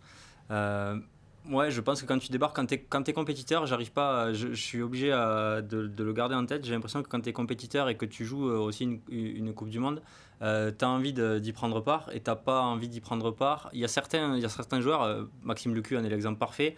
Il peut faire Il le sait. Il le sait, il pourra faire les meilleurs matchs, il pourra être le meilleur joueur sur le terrain à tous les matchs. Il ne démarrera pas un match important entre guillemets du 15 de France à la Coupe du Monde. Antoine Astoy, jusqu'à très peu de temps, je pense qu'il se disait qu'il avait encore les cartes en main et qu'il pouvait s'y montrer prendre la place de Mathieu Jalibert. Évidemment, ça paraît compliqué, mais je pense qu'il avait ça dans un coin de la tête et j'ai pas envie de faire de spéculation, mais je pense que c'est le genre de choses qui peut jouer, qui peut amener à une contre-performance comme celle qu'on a vue ce soir, parce que j'ai l'impression que de temps en temps, il a voulu, peut-être inconsciemment, être à des moments le héros ou être le facteur X de ce match, quoi. Juste une parenthèse sur les notes, parce que souvent c'est un sujet qui est clivant, c'est un sujet qui est fait pour ça d'ailleurs, c'est qu'il n'y a pas de vérité absolue en fait. Une note c'est quelque chose d'assez subjectif. C'est subjectif. C'est subjectif, et puis c'est tranché, mais évidemment que tout est discutable. Il faut quand même comprendre que quand on met une note comme celle-là, qui est dure, on prend aucun plaisir, parce que là je sais très bien comment ça va se passer, on va bien sûr. Aux supporters, et notamment Rochelais, qui vont expliquer qu'on est des anti-Rochelais. On prend aucun plaisir. Antoine Astoy, en plus, c'est un garçon adorable, au-delà du joueur. Et c'est pas plaisant, on essaie juste d'avoir un avis et un jugement qui repose sur du factuel et sur la performance. Ça arrive à tout le monde de louper son match, et c'est peut-être plus facile à l'accepter quand beaucoup de joueurs ont loupé leur match. Alors c'est vrai que c'est peut-être pas une excuse, mais c'est vrai que toute l'équipe, alors on parle de Sékou Makalou, mais c'est vrai qu'il n'y a pas beaucoup de joueurs qui ont dépassé la moyenne ce jeudi soir. Et je pense que plus que nous, ils le savent dans le vestiaire dès qu'ils rentrent, dès qu'ils sortent le terrain, ils savent qu'ils n'ont pas fait un grand match. Ils n'ont pas besoin de Quand on est des joueurs comme ça, quand on fait des saisons exceptionnelles comme il a fait par exemple Antoine Astoy, qui a touché le ciel notamment en finale de Champions Cup, il sait aussi juger quand son match n'est pas à la hauteur de lui-même ses attentes. Et on revient à ce qu'on disait tout à l'heure. Les ballons lui arrivaient quand même dans un peu de bordel. Oui. Ça doit être plus simple de jouer ouvreur quand on a eu devant soi Aldrit, Skelton et toute la clique et Antonio qui ont quand même mâché le travail devant, que les ballons qui ont parfois été délivrés ou qui lui ont été délivrés aussi. Donc il est évidemment pas seul fautif et il porte pas toutes les responsabilités. Mais c'est vrai que sur le factuel de sa prestation, c'est difficile d'aller beaucoup au-delà. Et on lui souhaite de réagir s'il a la chance de jouer contre la Namibie la semaine prochaine. Possiblement, peut-être qu'il sera titulaire contre les Namibiens. On le saura très rapidement. On va passer pas trop loin d'Antoine Astoy. C'est le numéro 12. Il faisait partie, Yoram Moefana, des 3 joueurs qui étaient titulaires face à la Nouvelle-Zélande, avec Gabin Villa, dont on parlera plus tard, et Cameron Woki. Là aussi, Yoram Moefana, 4,5 sur 10. Très compliqué, on l'a aussi beaucoup vu, comme Antoine Astoy, mais beaucoup de choix hésitants. Un peu comme face à la Nouvelle-Zélande, des ballons échappés, des choix, un retour intérieur en première mi-temps qui n'a pas lieu d'être, et finalement un ballon récupéré par les Uruguayens. C'est pareil, Yoram Moefana n'a pas non plus énormément brouillé les pistes pour l'avenir, notamment sur un possible retour au Jonathan Danty dans les gros matchs, comme dit Max, ou les matchs à élimination directe. Vous pensez? Non, alors j'étais sur les stats pendant que tu posais ta question. Il a un énorme travail défensif. Il a un énorme travail défensif. Il a 15 plaquages réussis et un manqué aux dernières stats qui sont toujours ajustées post-match par World Rugby. La défense qui est toujours sur sa qualité, voilà, dans ces entraîneurs le vantent souvent sa qualité défensive, et à raison. La preuve, encore une fois, mais c'est vrai que ce soir on pouvait l'attendre, encore une fois, comme le 15 de France en général, on pouvait attendre un Yoram Moefana plus conquérant offensivement. Il a eu beaucoup de maladresse, il a eu pas mal d'imprécisions, un peu à l'image de son match d'ouverture contre les Blacks. Donc c'est vrai que lui, on en parlait à l'avant-match avec Tristan tout à l'heure, c'est vrai qu'il avait beaucoup à jouer avec Arthur Vincent à ses côtés en l'absence de Danty.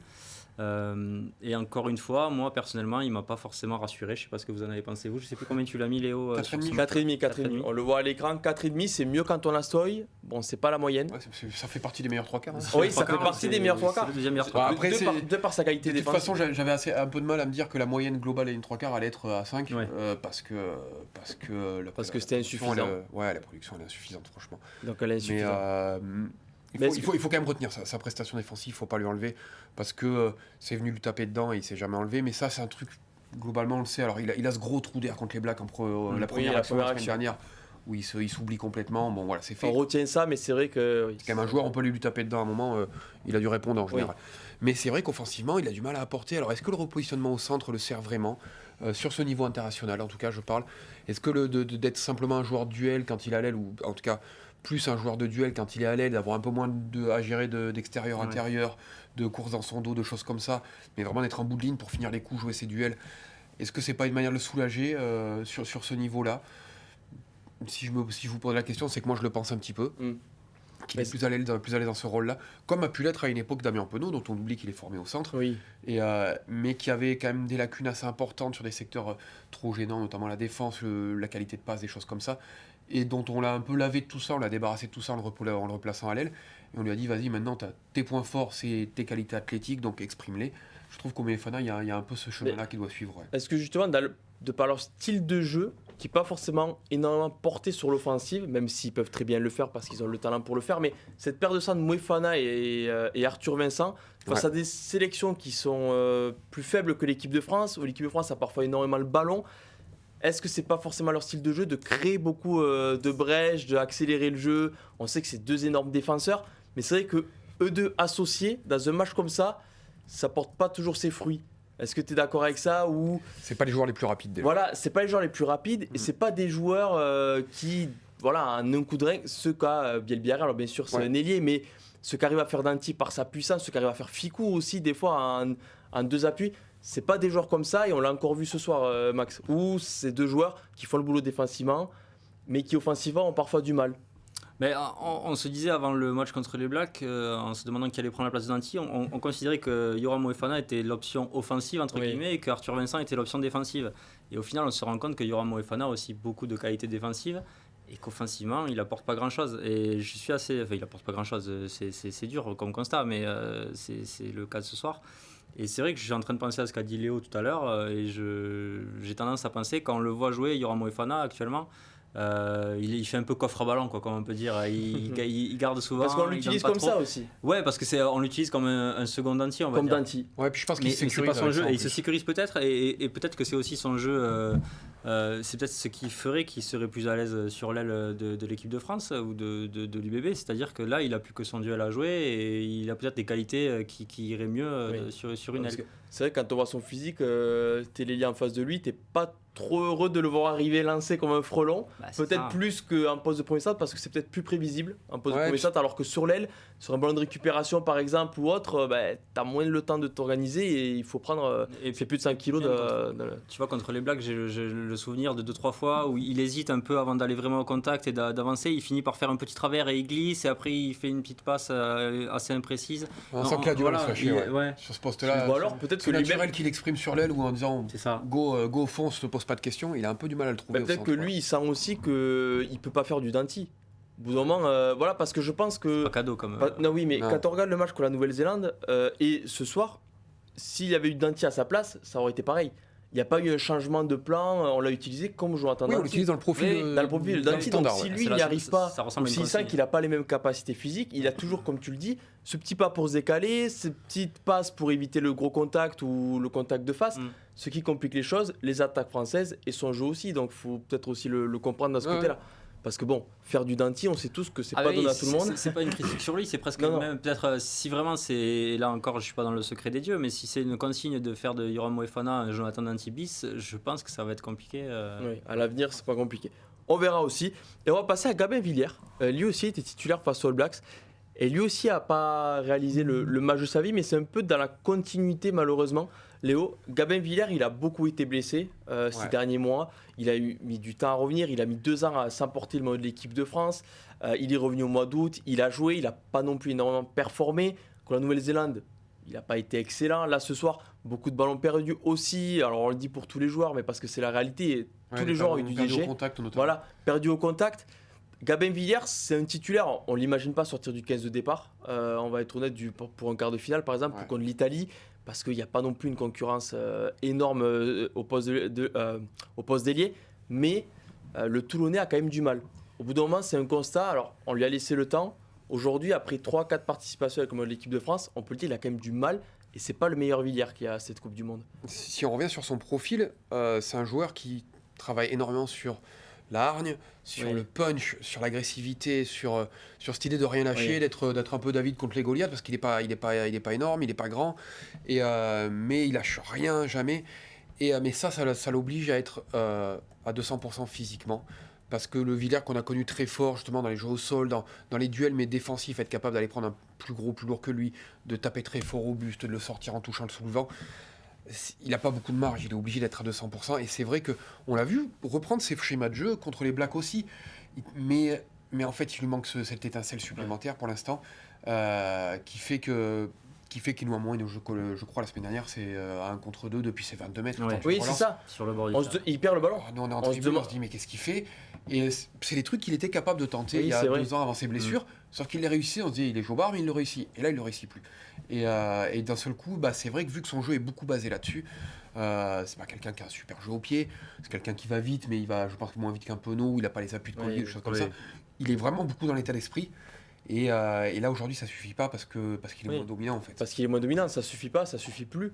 Aussi Gabin Villiers, il faut le dire, il s'est quand même fait un nom à l'international aussi, donc on le connaît, les défenses adverses le connaissent. Aujourd'hui, c'était presque le joueur quand il est arrivé, on a parlé d'OVNI parce qu'il y avait Damien Penaud que tout le monde connaissait et on connaissait tous son talent. Gabin Villiers qui s'est révélé. Aujourd'hui, on le connaît, il a été beaucoup blessé, freiné dans sa progression. Et aujourd'hui, Max, c'est vrai que Gabin Villiers, il rassure pas et on se demande s'il va retrouver son niveau durant cette Coupe du Monde. En quelques matchs, ça va être compliqué. Déjà, j'espère, mais Gabin Villiers, Léo l'a bien dit, c'est le joueur c'est quasiment un 4e, 3e ligne de cette équipe de France. C'est vrai. C'est un mec qui va gratter des ballons. Et j'ai l'impression que là, on l'a dit tout à l'heure pour Sekou Makalou, même pour Anton Astoy, c'était des matchs pour eux. J'ai l'impression que pour un match comme ça, pour Gabin Villiers, c'est pas un match pour lui, quoi. C'est pas un match où on va voir sa qualité de défenseur, de batailler face aux meilleurs ailiers du monde, face aux meilleures lignes arrière du monde. Et je suis embêté parce que Gabin Villiers, j'ai l'impression qu'il fait plus trop de différence. Il en faisait à une époque des différences offensives, tu l'as dit, il en fait plus trop. Si en plus on le voit pas trop non plus dans les tâches défensives et tout ça, je me demande, on en parlait à l'instant. Et on l'a vu à l'Autumn Nation Cup contre l'Afrique du Sud aussi. Il me semble que c'était Moefana qui avait démarré à l'aile pendant les 3 matchs de l'Autumn Nations Cup en 2022. Moi, je ne suis pas si catégorique que toi sur le fait que Gabin Villiers est un titulaire indiscutable. En effet, il est depuis quasiment 2 ans maintenant, depuis la blessure de Teddy Thomas, il a pris la place et depuis il en bouge l'automne, plus trop. En 2021, l'été 2021. Mais là, j'ai l'impression que l'écart se resserre et qu'il marque de moins en moins de points et que tu vois, on en parlait, Léo l'a dit, Moefana peut revenir, moi je pense, à l'aile d'un 15 de France parce que lui il a ses caractéristiques aussi d'aller au combat, d'être peut-être gratteur de ballon, plaqué, etc. Et il va peut-être faire au moins autant de différence que Gabin Villiers sur le terrain offensivement, donc je sais pas si c'est si fait que ça. Moi j'ai du mal à imaginer sortir. Moi aussi, mais moi aussi. Pour une raison tout simple, c'est que malgré tout ce que je viens de dire, on sait qu'en quart de finale, il y aura des moments durs dans le match. Ça ne sera pas facile, que ce soit l'Irlande, l'Afrique du Sud, allez, même l'Écosse. Si c'est même l'Écosse, ça va faire railler. Donc, oui. Et on a les dit, matchs, tu as envie de l'avoir. Ouais, son gros point fort, c'est la rage, c'est ça. Et dans les moments durs, tu sais qu'il va être précieux parce que quand tout le monde va être un peu se regarder les pompes, un peu en difficulté, chercher un deuxième souffle, lui, c'est un mec qui va voir tout le monde et qui n'a pas besoin, il a toujours son deuxième souffle, lui. Et je trouve que dans un collectif, je suis un peu d'accord, c'est pas un match pour lui. Un match comme ça, l'Uruguay, c'est pas un match pour lui.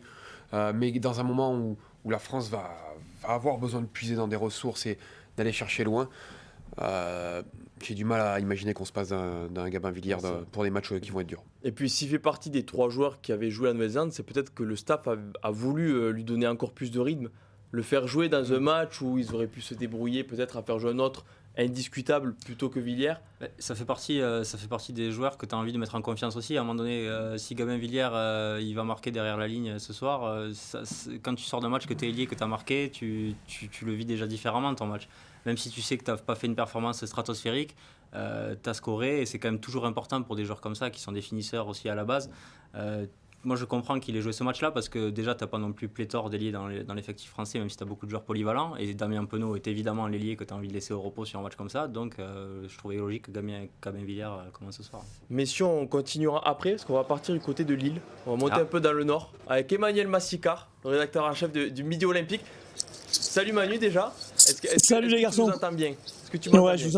Je vous entends très bien. Et vous m'entendez bien? Nous, c'est bon? Pas. Alors nous, on ne t'entend pas pour l'instant, mais d'abord, est-ce que tu peux mettre ton téléphone en format paysage pour l'affichage? Voilà, ça va mieux? C'est Et on nickel. t'entend. Devant le stade, c'est nickel. Ouais, Alors c'est bien sûr, nickel. tu l'as compris, ça fait quelques minutes qu'on débat de ce match. Toi, tu étais à la conférence de presse de Fabien Galtier et d'Anthony Josh, le capitaine. De manière un peu large, qu'est-ce qu'on peut retenir? Et surtout du côté de Fabien Galtier, après ce match qu'on peut dire en demi-teinte des Bleus, quasiment raté. Alors Fabien ne le dit pas comme ça, il se satisfait simplement de la victoire. Toutes les questions qui lui ont été posées, régulièrement il revenait pas sur la frustration, pas sur la déception, il n'a pas voulu juger les joueurs. Il disait simplement ces joueurs doivent être frustrés, je comprends leur frustration, on va travailler dessus. En revanche, lui-même et le staff, ils n'ont pas voulu rentrer dans ce jeu dans ce petit jeu qu'avait lancé la presse. Et finalement, lui, il dit je connais trop bien le rugby, la seule chose qui m'a importé aujourd'hui, c'était la victoire. On l'a fait, il n'y a que ça à retenir. Et finalement, tu sais, il y avait un contraste énorme entre Anthony Gelon et Fabien Galtier, qui sont passés juste après les Uruguayens avec les Terros, qui eux avaient l'impression d'avoir joué le match de leur vie et qui débordaient de joie. À l'inverse, on avait ces Français qui étaient frustrés, certainement, mais ils ne le laissaient pas témoigner, ça transpirait pas de leurs propos. Et donc, on est un petit peu sur un sentiment bizarre après ce match. C'est vrai que sur les actions manquées ou le manque de continuité dans les offensives françaises, Fabien Galtier n'a pas voulu trop s'éterniser sur le manque de lien entre Non, le jeu de... il rend hommage. Non, il rend très rapidement hommage aux Uruguayens, à son adversaire du soir, en disant que finalement, ils avaient très bien joué le coup. Il n'a pas compris, mais là, c'est pareil, il n'a pas voulu taper dessus. L'arbitrage de la mêlée, c'est une question qui lui a été posée. Il dit par moments, ça nous a souri, à d'autres moments, c'était contre nous. Globalement, on sent quand même qu'il y a cette déception de ne pas avoir maîtrisé le match et d'avoir finalement permis à ses remplaçants, aux joueurs de l'équipe B ou de la phase B du 15 de France, d'avoir finalement mieux maîtrisé la partie et ressortir avec du positif. La question lui a été posée si c'était le pire match depuis le début de son mandat. Là encore, il a botté en touche. Il demande à le revoir. Nous, on est quasiment sûr que, ouais, s'il n'y a pas de doute, c'est la plus petite prestation du 15 de France depuis le début de l'ère Galtier. Une des satisfactions, Manu, c'est que Anthony Gelonche a tenu son rôle pendant 50 minutes et que son genou Ouais. lui aussi a tenu. Qu'est-ce qu'il a dit, lui, en conférence de presse? Alors, Nicolas Zanardi lui a posé la question de savoir qu'est-ce qu'il avait ressenti sur le terrain. La première des choses, c'est une joie énorme, il y a eu une grosse libération. Il dit j'ai attendu ce premier plaquage, j'ai attendu de toucher le premier ballon. Maintenant, je sais que je suis prêt et que je vais pouvoir batailler pour une place et qu'il est compétitif finalement. C'est ça l'histoire de Gelonche aujourd'hui. Il n'y a rien d'autre à retenir pour lui. La victoire, oui, le capitanat certainement, mais en fait, il est redevenu joueur de rugby et il peut candidater pour une place dans le groupe. T'as une question. Depuis le stade, parce qu'il y a un élément qui sera important jusqu'au bout, ça va être quand même l'engouement et de quelle manière. Il y a eu de la frustration côté public ou le public vraiment avait envie de célébrer même si c'était pas le spectacle auquel il s'attendait? Ouais, non, Léo. Ce qui est très bizarre, c'est que comme au Stade de France, d'entrée de match, dans les 5 minutes avant le match, tu sens que le public est prêt à bouillir et ça fait beaucoup de bruit parce que le toit était ouvert, pardon. Mais donc ça a énormément bougé. Mais finalement, l'engouement, il s'est pas arrêté pendant toute la première mi-temps, malgré le piètre niveau collectif de cette équipe de France. Il y a eu beaucoup de Marseillaises. Ça s'est éteint en deuxième mi-temps par moment quand les Français ont eu les essais refusés. Quand Macalou marque et essais refusés, le stade explose. À la fin du match, il n'y a pas de sifflet, il y a un tour d'honneur avec moins de personnes dans le stade, ça s'éteint assez rapidement, mais il y a toujours cet engouement et ces encouragements qui vont à l'adresse des Bleus et qui sont nombreux quand même. Et alors j'ai envie de te poser la question parce que c'est un sujet dont on parle beaucoup. N'hésite pas, vas-y. C'est l'hymne, Ouais. la Marseillaise. Ouais.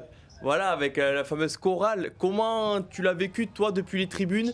Est-ce que c'était un peu mieux, toi qui as eu la chance comme Max et Léo d'être aussi au match d'ouverture? Est-ce que c'était un peu mieux? Est-ce que c'est pareil? Est-ce qu'il y a eu des petites modifications? Alors, la modification, c'est qu'on n'a pas eu les chants en canon comme c'était annoncé. On est revenu à une Marseillaise normale, mais il y avait tellement de bruit dans le stade et un public qui chantait tellement fort que finalement, ça a très très rapidement couvert la chorale et on s'est retrouvé avec une Marseillaise quasiment normale sur ce qu'on a l'habitude de voir dans les stades depuis 2 ans autour de cette équipe de France. Il y avait énormément de bruit et de fait, je crois que ça y est, on a retrouvé la Marseillaise. Si on revient sur le terrain, on en a parlé tout à l'heure, l'équipe de France contre les Blacks avait fait 4 fautes à peine. Ils en ont fait 15, les Bleus en ont fait 15 ce Ouais, là soir. c'est énorme. Hein. Vous avez senti ça comment depuis le terrain, dans le stade Léo disait, et c'est vrai qu'on avait l'impression que c'était la plupart des fautes de frustration, peut-être de se sentir parfois dominé par des Uruguayens très valeureux. Tu l'as senti comme ça, toi? Tu t'as senti Ouais, c'est un peu ça. C'est de la frustration, certainement un manque d'engagement. Peut-être la peur de se blesser, tout simplement. Parce que tu sais que ce match, finalement, il compte pas et qu'on a plus à perdre sur un tel match qu'à gagner. Donc oui, il y a eu énormément de fautes. C'était très, très décousu. J'ai trouvé l'arbitrage très généreux avec les Uruguayens dans le jeu au sol, où ils nous ont très, très bien contrés. Je nous ai trouvés très naïfs dans la... Alors, est-ce que c'était un mauvais choix tactique? Est-ce que c'était une mauvaise mise en place, tout simplement? Mais j'ai trouvé qu'on avait joué à l'envers en restant dans ce jeu d'avant avec beaucoup de portée quand les Uruguayens, finalement, ils avaient qu'une hâte, c'était qu'on continue à jouer comme ça pour nous amener à la faute.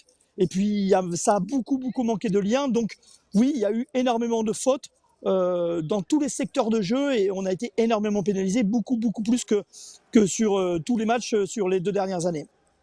Il y a aussi l'apport des finisseurs, comme les appelait Fabien Galtier, François Cross qui avait fait une énorme entrée, Peato Movaca, bien sûr, encore une fois, qui rentre, qui marque. Est-ce que là aussi, depuis les tribunes, on a senti que quand les remplaçants sont rentrés, Reda Wardi aussi, j'y pense en évoquant le sujet, Reda Wardi qui fait aussi une énorme entrée, c'est vrai. Vous avez senti aussi que les remplaçants français ont fait le boulot, ont amené cette bouffée d'oxygène dont avaient besoin les autres? Ouais, je pense. Je pense que le banc joue son rôle à la fin du match. Je pense aussi que les Terros ont lâché physiquement dans les 15 dernières minutes. Et certainement que la différence, elle se fait là quand tu as eu un banc avec des Français qui sont hyper bien préparés et les Uruguayens qui viennent de batailler comme des dingues pendant 60 minutes. Finalement, ils ont un peu plus de mal à terminer. L'entraîneur uruguayen a regretté une chose, c'est que sur les 4 dernières années, son équipe, sa sélection, n'a joué qu'une seule fois une équipe du Tier 1, c'était l'Italie. Et ça fait maigre pour quelqu'un pour une formation qui va jouer à la Coupe du Monde. Finalement, tu te dis que cette équipe-là, si elle est un peu mieux préparée, elle peut nous poser encore plus de problèmes. Et c'est toute la problématique du rugby mondial, de World Rugby, qui, s'il veut développer le rugby à l'échelle planétaire, devra arriver à faire matcher davantage ces petites équipes, entre guillemets, contre les grosses nations. Donc oui, notre banc, pour te répondre, fait la différence, mais c'est aussi certainement que les Uruguayens ont un peu lâché physiquement en fin de match. Ok. Mais écoute, merci Emmanuel de toutes ces explications. Voilà, tu as vu des Soyez choses bons que les garçons, je vous regarde. Derrière notre écran, on n'a pas vu, merci. On va te libérer parce que je vois qu'il commence à éteindre les lumières autour de toi, c'est pas très rassurant. Donc, je vais retourner en conférence de presse, il y a les joueurs qui vont arriver. Et si jamais il y a des déclats, on remonte vous en parler, d'accord? Pas de souci. Et au pire, on les retrouvera au mieux sur Rugbyrama. Bien évidemment, toutes les réactions des joueurs français qu'on pourra récolter sur Rugbyrama. Merci Emmanuel. Merci. Bonne soirée. Ciao les garçons. Bonne émission. Bonne soirée. C'est vrai qu'on comprend le contraste où tu as les Uruguayens qui sont heureux de leur match malgré la défaite. Parce qu'une défaite de 15 points face à cette équipe de France sur le territoire français, on les comprend. Et puis en vrai, c'est 15 points... qui sont presque pas mérités sur la physionomie. Ils en prennent un dernier à la 60. Ouais, sur la fin de match, c'est vrai qu'ils se passent à beaucoup subir, mais jusqu'à la 50e ou 60e, il n'y a pas beaucoup d'écart entre les deux équipes. Alors, ça n'a pas duré longtemps, il y avait 13-12. Il y a 13-12 à un moment donné. Donc, ils nous ont posé des problèmes. C'est le scénario qu'on attendait un peu. Ils craquent en fin de match, mais on s'attendait à ce qu'ils craquent beaucoup plus largement et peut-être avant même. Alors, les Français n'ont pas fait ce qu'il faut peut-être pour les faire craquer, mais on a vu des craquages plus impressionnants quand même. Au final, ils perdent que d'un point de plus en termes d'écart que les Néo-Zélandais la semaine dernière. Mais oui, c'est clair et net. Et c'est vrai que ce côté-là. Manu a raison sur le côté où ils peuvent pas aussi s'étalonner 10 fois par an à des équipes comme la France. Je pense qu'au moment du tirage au sort, qui était il y a déjà 3 ans, tu leur dis tu vas perdre 27-12 contre la France en faisant un match tout à fait honorable, en jouant, en montrant des qualités qu'on pensait pas vraiment voir de cette équipe d'Uruguay. Ils signent des et le problème, c'est que c'est intéressant ça qu'ils aient joué qu'un seul match depuis contre une tier 1. Parce que même la Géorgie en a pas beaucoup, mais on leur en donne un peu plus. Et c'est un vrai problème du rugby mondial, c'est que d'un côté, on veut avoir une stratégie de développement économique, et ça veut dire qu'il vous faut des grosses affiches, donc il faut un entre-soi entre gros. Mais de l'autre côté, on dit, attendez, on veut développer le rugby dans d'autres pays. Et oui, mais si on leur donne pas l'opportunité de venir une fois de temps en temps se frotter, ils se développent pas. Donc moi, il va falloir que World Rugby fasse un choix. moi je vais plutôt pour le deuxième. J'ai envie de voir le Japon, la Géorgie, le Samoa jouer plus souvent contre les grosses nations. Ouais. Mais en tout cas, il faut se positionner, quoi. Parce qu'on parle de projet de Ligue des Nations. Ouais. Là, on est en plein dans l'entre-soi et on met les 10 plus gros et bizarrement les 10 plus friqués et on reste entre nous, quoi. Ouais, et c'est vrai que de ce côté-là, tu as les Fidji aussi qui sont le meilleur exemple. Tu as les Fidji qui sont allés gagner en France il y a quelques saisons, qui sont allés gagner en Angleterre là. Ouais. Donc tu as envie de les voir plus souvent, quoi. Aujourd'hui, si l'année prochaine on dit la France joue les Fidji lors de la tournée de novembre, on ne sera pas tous surpris à se dire. Bon, c'est un match en bois, on a qu'à offrir des sélections à des jeunes. Il me semble que les revenus World Rugby en a quand même, il faudrait peut-être en sacrifier un petit peu, parce que ça fait pas des énormes sacrifices quand même, pour permettre cibler 3, 4, 5, 6 nations et leur donner un peu plus accès à ce niveau-là, le haut niveau international, pour qu'ils se développent. Ouais. Alors vous l'avez vu, on va répondre à vos questions si vous en avez. Moi j'ai déjà, pour débuter cette dernière partie, je commence avec toi Léo. Alors on va peut-être spéculer un peu, mais tu joues la Namibie dans une semaine. Tu as ce match là qui n'est pas réussi, tu as des joueurs qui ont loupé leur match. Qu'est-ce que vous feriez en équipe de France, sachant qu'il faut peut-être reposer les cadres aussi, parce que tu joues l'Italie lors des derniers matchs, avec le possible quart de finale. Je mixe. Ouais, je mixe parce que tu es obligé d'individualiser. Tu as des joueurs. Bon, je pense que ceux qui ont enchaîné Villiers, ils sont pas beaucoup. Villiers, Moefana, Woki. Voilà, ces trois-là, on peut penser que déjà ils vont faire frigo, ce qui paraît logique. Mais sachant que derrière la Namibie, il y a une semaine de repos. Oui, c'est ça. Avant de rejouer une semaine plus tard. Et notamment les gros volumes, j'allais dire, les gros joueurs, gros porteurs. Fort tonnage type Aldrit, type Antonio, type je disais tout à l'heure, ces joueurs n'aiment pas couper au sein d'un match, ils n'aiment pas trop couper non plus 2-3 semaines parce qu'ils ont besoin de rythme. Quelqu'un comme Aldrit le dit très clairement, il le dit tout le temps. Moi je peux pas, j'ai besoin de jouer. En général aussi les joueurs les plus âgés ont cette tendance-là à demander à enchaîner. Plus ça avance avec l'âge, plus à dire les coupures pour nous c'est terrible. Il faut qu'on avance. Et il faut que toutes les semaines on ait 20 minutes, une demi-heure s'il faut. Donc je pense qu'il va mixer effectivement et qu'il remixera contre l'Italie. De toute façon, un ou deux cas près, le 6-3 ou le 6-2 ou le 5-3, il a sa composition d'équipe contre que ce soit Irlande ou Afrique du Sud, il sait à peu près ce qu'il va faire. Il n'y a pas d'immense surprise à attendre, il n'y a pas de postes qui sont clairement en balance entre deux joueurs. Bon. Je ne m'attends pas à l'immense. Donc voilà, je pense qu'il va mixer là, mais il va faire de la gestion d'effectifs, de la gestion d'état physique. Et alors, c'est la question un peu qu'on va tous se poser. Dupont, titulaire ou pas contre la Namibie? Il faudra qu'il soit titulaire un des deux. Hein. Des mecs, l'Italie, on peut imaginer qu'il y aura l'équipe type quasiment contre l'Italie, alors même si c'est une semaine avant. Alors, mis à part s'il y a un cataclysme du rugby néo-zélandais où tu es quasiment assuré d'être premier avant la dernière journée, s'il y a une défaite contre l'Italie des néo-zélandais, ce qui est possible. Moi, je suis pas fan de ne pas le faire jouer entre le 8 septembre et le 7 octobre, qu'il n'ait pas une minute de jeu. Tu vois, tu mets pas Couillou titulaire, il 20 minutes à Dupont sur le banc pour faire croquer tout le monde. Parce que, c'est une option faire 20 minutes. Mais sur le papier, la Namibie paraît en dessous de l'Uruguay. De ce qu'on a vu contre l'Italie. Ouais. Non j'étais plutôt agréablement surpris par l'Uruguay. Mais bon, je vais arrêter de me prononcer, parce que ça se trouve être surpris par la Namibie aussi. Mais non, moi je suis un peu comme Max. Il va falloir qu'il en débute un des deux quand même. Oui, un des deux, ça me paraissait logique l'Italie, avec les 2 semaines de pause. On sait qu'il y aura un stage avec Aix-en-Provence, tout ça, pour régénérer. Voilà, il va gérer ses mix après. Physiquement. Mais c'est vrai que c'est des questions, voilà, comme ça, on imagine. Olivron. Moi j'ai tendance à croire que contre la Namibie, on va mixer, mais je pense qu'on va s'approcher quand même d'une équipe. De l'équipe quasiment parce que j'ai vraiment du mal à voir. Qu'on laisse tous nos cadres un mois au frigo avant de jouer contre l'Italie une semaine avant la quart de finale. Ce qui voudrait dire qu'il y a quand même beaucoup de joueurs que c'est la dernière fois qu'on les voit s'il n'y a pas de blessure de la Coupe du Monde. C'est possible. On va pas trop s'avancer. Un joueur comme par exemple Astoy dont on a beaucoup parlé, si Jalibert est titulaire contre la Namibie, tu peux imaginer s'il y a l'équipe type contre l'Italie. Après, ils sont peut-être capables, tu vois, typiquement, ils sont peut-être capables de pas mettre Jaminet sur le. Supposons que tu mets Ramos aussi contre la Namibie, parce que tu mets un semblant d'équipe type. Ils peuvent mettre Astoy sur le banc et pas Jaminet, par exemple, tu vois. Il peut y avoir des mix de ce genre-là aussi, donc peut-être que tout le monde verra un peu de temps de jeu. Mais moi, je pense, et quelque part presque j'espère, parce que j'ai du mal à voir ces compétiteurs-là ne pas jouer pendant un mois, encore une fois, avant des matchs. Je suis un peu comme Max. Je pense que même des joueurs qui ne seront pas dans les 23 pour l'Afrique du Sud, ils auront de nouveau du temps de jeu sur ce qui reste. Ouais. Sachant qu'on devrait retrouver Cyril Bay, on l'espère. Oui, Cyril Bay. On va retrouver Jonathan Danti. Pour l'Italie, normalement, Jonathan Danti. Voilà, Jonathan Danti qui va rentrer. Julien Marchand, n'attendez pas à le voir en phase de poule. Normalement, ce sera même juste pour le quart de finale s'il y a qualification. Il devrait y avoir qualification. 4 à 5 semaines et annoncé à partir du 8 septembre. Je pense qu'on serait tous sélectionneurs. Julien Marchand, on ne le met pas contre l'Italie s'il n'est pas à 100%. Non, pas de prise mais bon, c'est vrai. Mais on le saura rapidement avec les envoyés spéciaux, nos envoyés spéciaux au Midi Olympique Rugby Rama, avec les compos probables. Et bien sûr, la composition qui tombera très rapidement pour affronter la Namibie, ce sera sur la pelouse du Stade Vélodrome. de Marseille qui devrait être quand même un beau chaudron. Parce que quand on voit l'ambiance, comme l'a dit Emmanuel, à Lille, voilà, on s'imagine que le Vélodrome, c'est réputé. Je crois qu'il faut s'affranchir et de l'adversaire et du scénario du match. Il y a une attente autour de ces Bleus, il y a une envie de les voir jouer de les voir de la briller. part des supporters et dans tous les territoires. Donc il y aura une belle ambiance à Lyon aussi contre l'Italie, il y aura une belle ambiance pour le quart.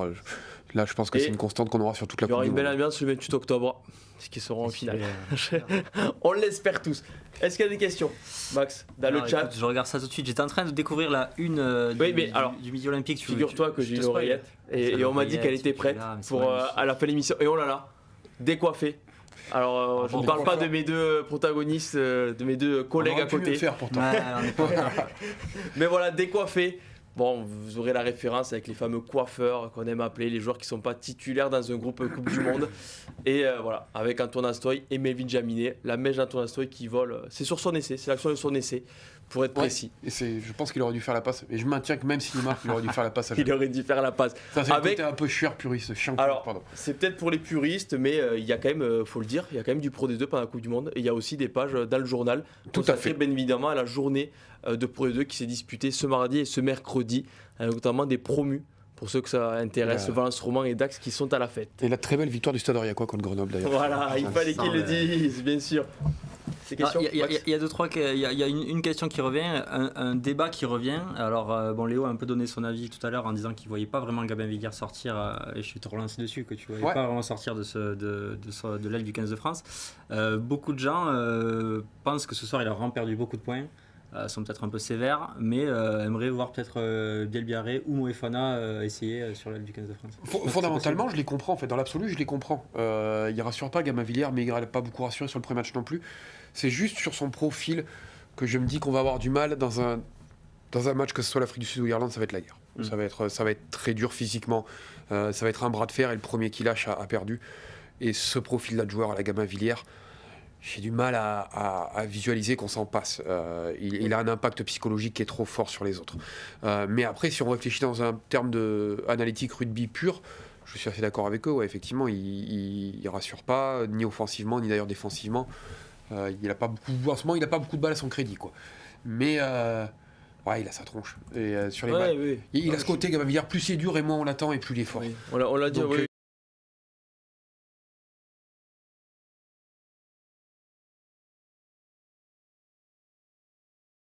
Et 80 minutes les deux. Oui. Aussi, c'est important. Voilà, il n'a pas été changé. On sait que les deuxièmes lignes, ça change beaucoup, tout ça.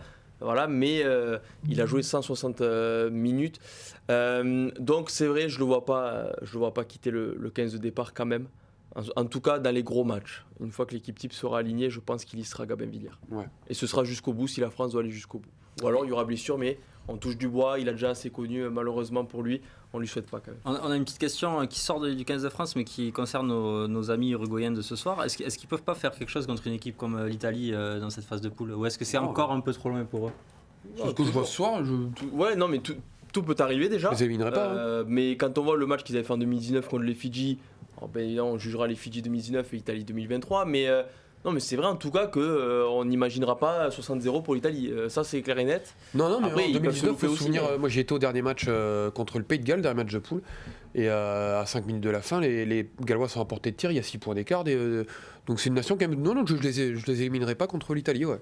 Ouais. J'ai trouvé qu'ils produisaient vraiment des choses intéressantes, c'était pas juste une succession de bons petits joueurs, il y avait vraiment c'était structuré, il y avait des lancements de jeu qui étaient très bien faits, il y avait des bons joueurs en lecture, ils ont quelques bons joueurs, ils ont des joueurs qu'on connaît en plus en France, devant, ils sont capables de tenir le bras de fer. Pourquoi pas, hein. Ouais, pourquoi pas. En tout cas, on leur souhaite. Il y a une autre question dans le chat. Alors là, c'est assez précis. Est-ce que Wardy est le meilleur joueur français depuis le début de la Coupe du Monde? Parce que c'est vrai Oh qu'il là. a fait 2 entrées en Dans matière. ceux qui ont joué 2 matchs, ouais. Ouais, là, on est sur De 2 faire matchs. un match, oui, on a vu Aldrit, ça va être difficile de passer à côté d'Aldrit Ah, après le ça- match des Blacks. il Mais fait- Oui, Aldrit. C'est T'as vrai. quand même François Cross et Thibaut Flamand qui font encore le boulot. T'as Movaka qui fait encore le boulot. Mais Movaka, c'est franchement, compliqué de le détrôner. On a un Honnêtement. supporter de Wardy, certainement, dans le ouais, chat. mais Oui. je Non, mais Sacré, je vais avec lui, un hein, sacré- Top il 5, fait, hein. Top 5. Top 5. ouais, il fait un Top sacré début 5, de Coupe du sans Monde. contestation Wardy, possible. Pour moi, Pato Movaka est un cran au-dessus sur les 2 matchs. C'est vrai que Movaka. Deux fois remplaçant, bon, on sait qu'il a dû rapidement rentrer face à la Nouvelle-Zélande, mais là, aujourd'hui, il fait pas le match de sa vie, mais il a encore la qualifo pour marquer. Mais Reda Wardy, c'est vrai qu'il montre. Impressionnant. qu'aujourd'hui, c'est clairement le numéro 2 de l'équipe de France. Derrière Cyril Bay, quand Cyril Bay est apte. Aujourd'hui, il ne l'est pas. Donc Reda Wardy est le titulaire de l'équipe de France lorsque les meilleurs atouts sont... Joueur qui a gagné en mobilité, je trouve. Il y Aussi. a Yannick Roy qui dit. Vraiment dynamique, c'est vrai. Qui est moins juste pur pilier de mêlée, mais qui se déplace beaucoup, c'est vrai, c'est plus vrai. en pilier, qui travaille autour, qui travaille au sol, il est capable de mettre du mouvement Non, c'est aujourd'hui. clair. Et c'est Non, c'est clair. Par contre, la intéressant, question, c'est vrai qu'elle se pose, mais juste pour un numéro 1, mais en tout cas, très très haut dans le classement. Très bon, Ça, c'est clair. très bien. Très bien. Et il y a des gens dans Une le dernière chat. pour la route. Non, c'est même pas une question, là, c'est une petite dédicace, je pense à Basile dans la rédaction de Rugby Radio. Il avait annoncé quoi ce Il jour-là avait annoncé, je crois, de mémoire, 24-22 24-22 pour la France. Et en fait, c'est le plus proche dans toute la Mais, rédaction. évidemment. Ça fait marrer tout le monde, mais il est souvent le plus proche. Non, On mais le c'est garde une bien star. au chaud, parce que je sais qu'il y a beaucoup de monde qui veut ils en parlent dans rencontrer le chat. Basile. Mais c'est ça, voilà, on le garde bien au chaud. Mais en tout cas, il arrive souvent à... Nous, on voyait un score un peu plus large, on va pas se le cacher. On l'a dit avant le match. Bon, personnellement, je vais assumer 61-8. Bon, Ouais, ça, c'est rien. voilà, faut assumer des Ah ouais. fois, c'est compliqué. À 40 points près, t'avais juste. Bah oui, à 40 points près, ouais. Non, mais c'est vrai. Au minimum, le bonus offensif de la France, quand même. Mais bon, c'est comme ça. Les Bleus l'ont fait. En tout cas, ils ont gagné leur deuxième match, je le rappelle, 27-12. Et le boulot est fait. On retiendra surtout ça. Je pense qu'on essaiera de rapidement zapper ce match, notamment du côté du staff. Il y a France-Namibie dans une semaine, il y a France-Italie dans 3 semaines. Et le possible quart de finale. Merci, messieurs, Merci à toi. d'avoir participé à cette émission. Je crois que c'est la première fois que je la fais. Ah, Deuxième je- mi-temps je pense que cap, on a Cette pas- configuration-là, je l'avais Voilà. faite sur les. On n'a pas la casquette la Non, petite cape on n'a pas la Ouais, cape. c'est ça la cape. Non, on n'a pas la cape. On n'a pas la cape internationale. Il faudra une cape la prochaine fois. Non mais avec Max on a arrêté parce que Ah. bon, au bout d'un moment Toi, t'as voilà. le brassard, je suis pas D'habitude, Non, mais- je vous laisse briller, je vais non, tuer mais j'allais te reprendre de voler, c'est vrai t'en avais fait une au début lors Ouais, d'un tournoi, tout à il me fait. semble que c'était Écosse-France C'est possible. pour être précis. Merci Baptiste dans la régie, merci à tous ceux qui ont travaillé parce qu'on était nombreux à la rédaction Midi Olympique ce soir avec le bouclage Ça a du été journal, du sport on l'a ce dit. soir, ouais. Ça a été du sport, je pense qu'on a fait un meilleur match que les Bleus, en tout cas on l'espère. Non, mais au final, quand même une parenthèse, on sort en direct un quart d'heure après le match un numérique Ouais. où il y a 11 pages équipe de France. Ouais. Donc c'est quand même une petite fierté. Ouais. Et merci aussi aux équipes sur le terrain parce que Ouais, ça bosse, c'est la l'équipe sur rédac, le terrain. on a mobilisé tout le monde. Et c'est du sport, c'est du stress, mais c'est aussi de la fierté de sortir ça. D'ailleurs, Voilà. je vous mets le lien dans le chat pour aller lire le Bien sûr. journal dès maintenant. Pour aller lire Décoiffé, la une décoiffée avec 11 pages comme le dit Léo. Merci Baptiste, merci à tous ceux qui étaient à la rédaction, merci Paul, Tristan et Julien qui sont au web et qui s'occupent de tous les papiers Rugbyrama. Bien sûr les rédacteurs, je ne vais pas tous citer, ils sont nombreux, vous le comprendrez sur le terrain, notamment Emmanuel qu'on a vu en visio. Allez sur rugbyrama.fr, lire tous les articles, décortiquer les notes si vous voulez le faire encore un peu plus comme plus que dans ce que nous l'avons Et fait. envoyez des mails si vous voulez, mais polis. Voilà, des mails polis.